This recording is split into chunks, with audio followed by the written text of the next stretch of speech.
Hi there, Bandlabbers. Time for lesson 5. I'm sorry I haven't been a bit late doing this one. My laptop has needed some stuff doing it, but I hope this will now work. Right, so what we're aiming for now is we're adding a little bit of fine detail to what we did last time. So we're going to be taking our old project and adding to it. Now we're going to aim towards something like this. Now you can see here, I've got my vocal line there. I've got a bass line here. I've got a xylophone-y type thing there, some extra sound, and a piano here. So this is all what you should have, something like this from last time. It may not sound like this because you'll have chosen your own style. So something like this.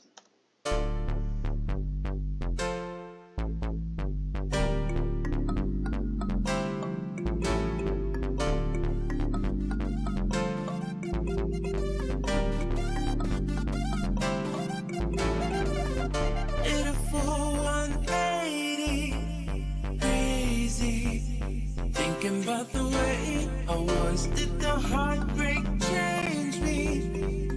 Baby, look at where I am.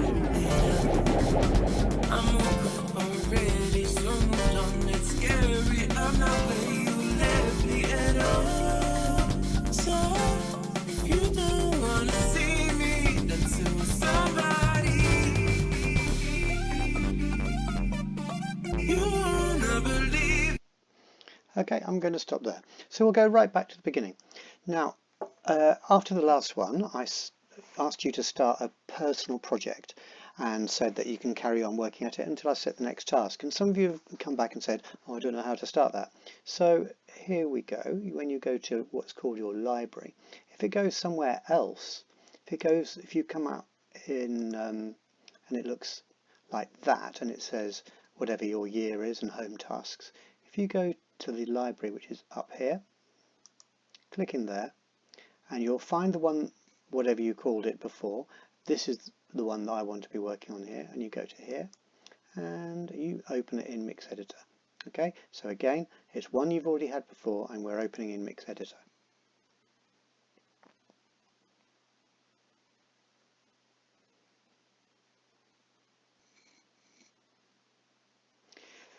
So here is my piece of music, and you've got something like this. And if you haven't, then spend some time adding your own, making it so your backing music sounds quite good. So we're adding detail this time. So the first thing we're going to look at is some of the extra bits and bobs in this column on the left. So if I play it here, you'll notice that some things are loud, some things are quiet.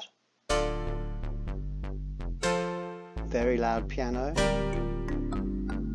other stuff quite quiet. That's very loud.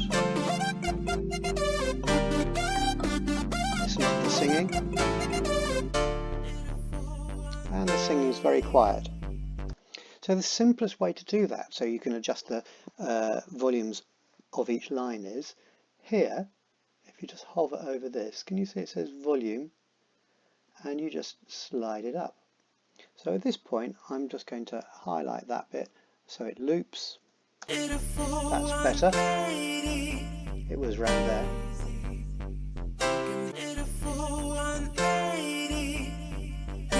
Obviously it's a song, so we want the singing louder, and that's much better. I might bring the piano down a bit.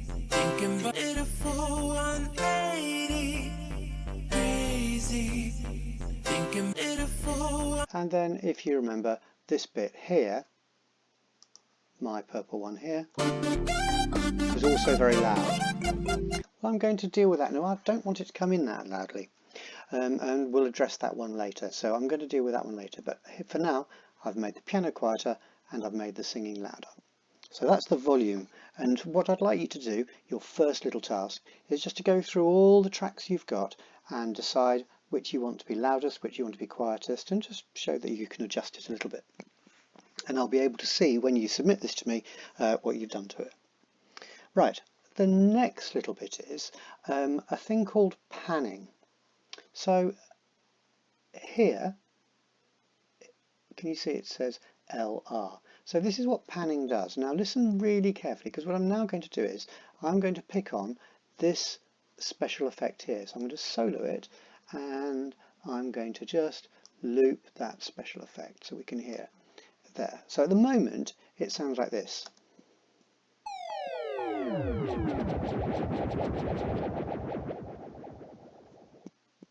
And if you've got your headphones on, it probably sounds like it's somewhere in the middle. Now listen to what happens. It's just going to play over and again, and if I just click onto that dial and go, just slide my mouse down to go left and up to go right.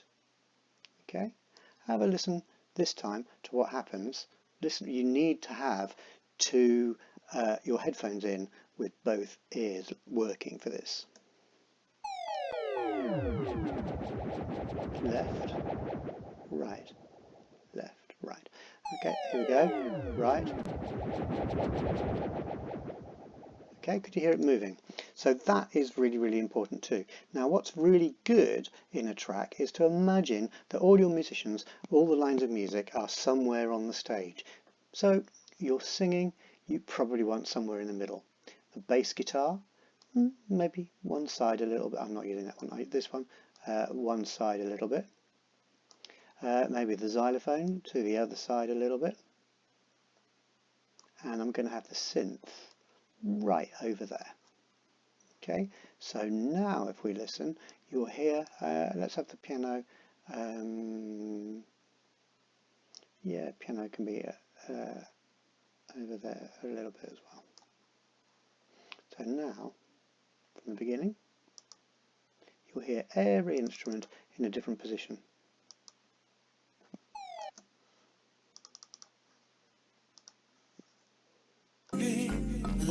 Oh, let's go back to the beginning.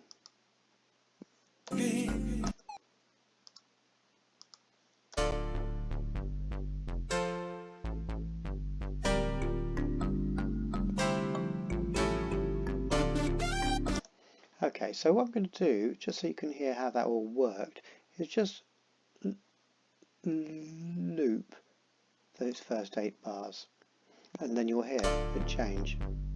There's this bass part.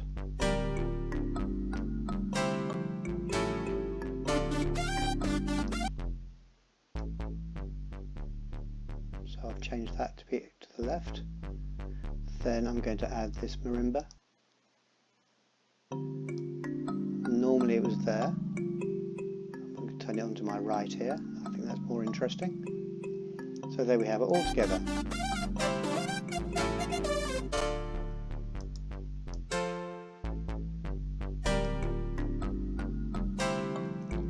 It's like you've got a real band in front of you.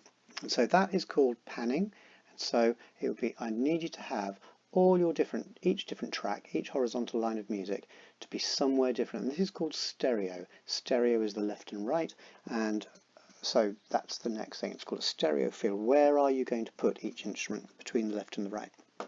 Okay, now the next bit is the really fun bit, because we're going to now make the Bandlab do something automatically. So I'm now going to pick on this bit, the really annoying loud bit of music, which sounds like this. Let's just loop just this bit here.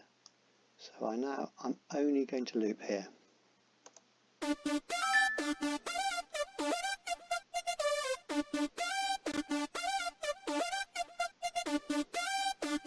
Okay, so really what I want is not to have it just coming in loudly. I want it to start quietly. So here, this button up here, can you see where I am?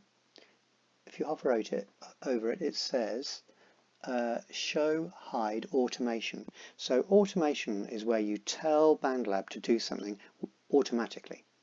Because actually what I really want in terms of volume is for it to sound like this from the beginning.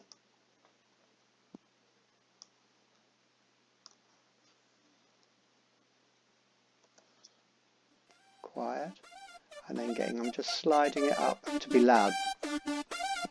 Okay, so there we go. That's what I really, really want. So the easiest way of doing this is to click on there saying show automation, and here we've got a line, and here can you see it says volume. So we're going to change the volume of the synth automatically. So we start at the very beginning of where it comes in. I click on that line, go down to the bottom. That means the volume is now nothing. So I want it to get maximum volume by about here. So I click again and slide up. So now, if you have a listen to that bit,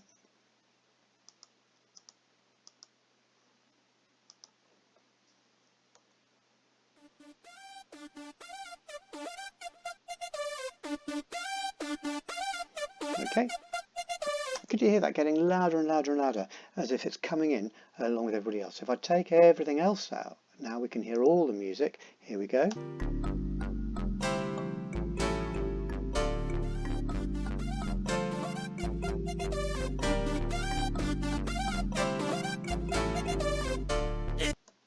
Okay, so there we go. We've got automated panning, automated volume, sorry. So there we've programmed it so that the synthesizer gets louder and louder. Now, as we've done that now, I'm now going to click on save, and then we can work on the next bit.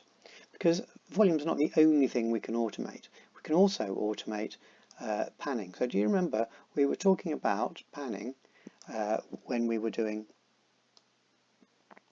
this sound effect here? So if I take the automation off. So here was our sound effect.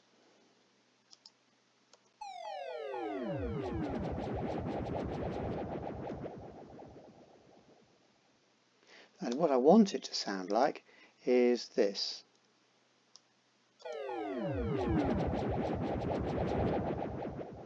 So it goes between left and right.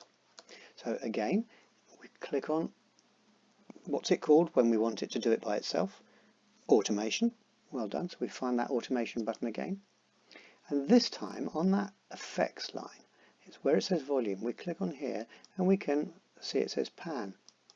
That means that this line now means panning. So the bottom is left and the top is right. So we're going to start with it on the left at the beginning. About halfway through, I'm going to make it go right, and by the end I'm going to make it go left. Okay. In fact, I'm going to add another one then and make it back to the middle in the end. So here we have, it starts going right, left, then to the right, and then back to the middle. Left. Goes right, then back to the left, and back to the middle. So it's moving around a bit, and that's a really nice effect to have in the middle of all your music. Here we go. Baby, look at where I am. I'm already So that's really playing around with your listening as we do that. So it's quite complicated to be able to do that. So there and then we can hide all of that. As with everything, Control Z undoes what you've done. You can delete things if you don't like what you've done. Have another go. You have a play around and you'll do it. So you've got four things really, that I'd like you to have a go at. First of all, alter the volumes of some of the tracks. Then set the panning for everything. Then I'd like you to have a go at automating something. So pick one of your tracks and make the volume automated, making it build up, die away, anything like that. And then the next thing we'll do is to try and automate some panning. Try and make one of your bits of music somewhere really, really interesting. So when you've done that, you save your personal project, you go back to the task, and when it says, do you want to attach anything, you attach your personal project again, and then you submit it to me. Okay, so this is going to be a task. It'll be a task in Firefly, and I hope that that has been helpful. Spend a bit of time. This is your piece now. You're creating. You can pull in more music that you want, add some more tracks. Next time, we'll be looking at being even more creative and you adding your own singing, your own drumming, your own keyboard piano playing. Yes, you can do that at home, even if you haven't got a keyboard. And lots more besides. So good luck with this one. So this lesson was all about volume, panning and automation. See you next time.